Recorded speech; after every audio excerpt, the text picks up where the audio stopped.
Welcome back to my channel. यदि channel पे नए हैं तो चैनल को सब्सक्राइब कीजिए और बेल आइकन दबाना तो बिल्कुल मत भूलिए। आज हम बात करने वाले हैं पूनावाला फिनकॉर्प लिमिटेड के बारे में। जैसा कि नाम से पता चलता है, ये company non banking financial company है, डिपॉजिटरी प्रोवाइड करती है, लोन्स प्रोवाइड करती है। और आज के दिन यानी कि 9 जून 2025 को इस कंपनी का शेयर प्राइस है 431 रुपीज़। और आज भी इस कंपनी ने अपने शेयर होल्डर्स को बिल्कुल निराश नहीं किया, 2% से ऊपर का रिटर्न निकाल के दिया। सिर्फ इतना ही नहीं, ये कंपनी लॉन्ग टर्म में भी अपने शेयर होल्डर्स को एक अच्छा खासा रिटर्न निकाल के दे रही है। यदि हम एक महीने को देखेंगे तो कंपनी ने अपने शेयर होल्डर्स को 14% रिटर्न निकाल के दिया। जबकि बात की जाए एक साल की, मार्केट डाउन था, अच्छी अच्छी कंपनी ने कोई रिटर्न निकाल के नहीं दिया। इस कंपनी के शेयर में भी गिरावट देखने को मिली 7.84% की। बात की जाए लॉन्ग टर्म की यानी कि 5 साल की, तो यहाँ इस कंपनी ने बताया कि ये कंपनी और शेयर मार्केट लॉन्ग टर्म में ही एक अच्छा खासा रिटर्न देता है। और इस कंपनी ने अपने शेयर होल्डर्स को 5 साल में, सिर्फ और सिर्फ 5 साल में 2602% का एक शानदार रिटर्न निकाल के दिया और अपने हर एक शेयर होल्डर्स को माला माल किया। बात की जाए इस कंपनी के ओवरऑल रिटर्न की, तो यहाँ भी इस कंपनी ने अपने शेयर होल्डर्स को बिल्कुल निराश नहीं किया। ओवरऑल रिटर्न के मामले में इस कंपनी ने अपने शेयर होल्डर्स को 8322% का रिटर्न निकाल के दिया और ये बताया कि शेयर मार्केट से और ये कंपनी दोनों ही लॉन्ग टर्म में एक अच्छा खासा रिटर्न दे सकते हैं। बात की जाए इस कंपनी के कुछ इवेंट्स के बारे में, तो ना केवल ये कंपनी अपने शेयर होल्डर्स को लॉन्ग टर्म में एक अच्छा खासा रिटर्न निकाल के दे रही है, साथ ही साथ हर साल अपने शेयर होल्डर्स को डिविडेंड भी दे रही है।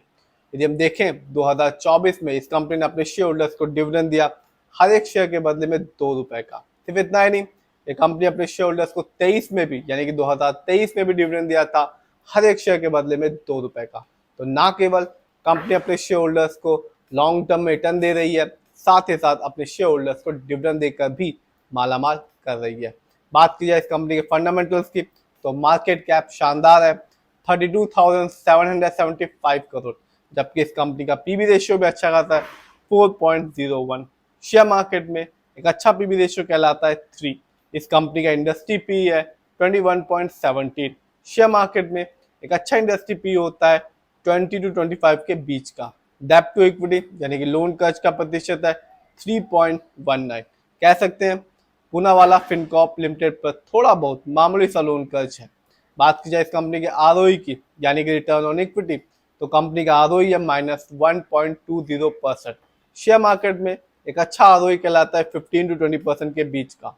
जब भी किसी कंपनी का आरओई कम होता है या नेगेटिव होता है जैसा कि इस कंपनी का, तो ये बताता है कि कंपनी हमारे पैसे को सही जगह ढंग से इस्तेमाल नहीं कर रही, जिससे लॉन्ग टर्म रिटर्न पाने की संभावना कम हो जाती है।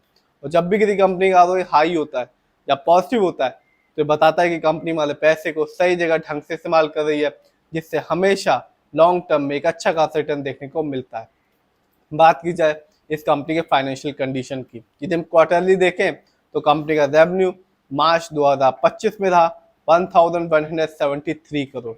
जबकि इस कंपनी का क्वार्टरली प्रॉफिट मार्च में था 62 करोड़।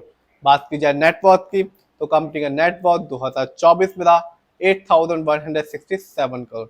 जानते हैं इस कंपनी के शेयर होल्डिंग पैटर्न को, तो प्रमोटर यानी कि इस कंपनी के ओनर्स का पैसा अपनी ही कंपनी पूनावाला फिनकॉर्प में लगा हुआ है सबसे ज्यादा, जिसका परसेंटेज है 62%। जबकि दूसरे नंबर पर आता है रिटेल्स एंड अदर यानी कि हम लोग का पैसा इस कंपनी में लगा हुआ है 16% का। जबकि तीसरे नंबर पर आता है FII यानी कि विदेशी निवेशक, जिनका पैसा इस कंपनी में लगा हुआ है 10% का। जबकि चौथे नंबर पर आता है DII, जिनका पैसा इस कंपनी में लगा हुआ है 7% का। जबकि लास्ट में आता है म्यूचुअल फंड, जिनका पैसा इस कंपनी में लगा हुआ है 4% का।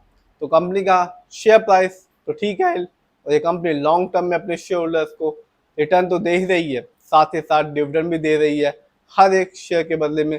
पिछले साल इस कंपनी ने दिया 2 रुपए का, 2023 में भी डिविडेंड दिया हर एक शेयर के बदले में 2 रुपए का। तो कंपनी रिटर्न भी दे रही है, साथ ही साथ डिविडेंड भी दे रही है। फिर भी जिस भी कंपनी के शेयर में इन्वेस्ट कीजिए, खुद रिसर्च कीजिए, एनालाइज कीजिए, अपने फाइनेंशियल एडवाइजर की राय लीजिए, फिर अपने पैसे को शेयर मार्केट में लगाइए।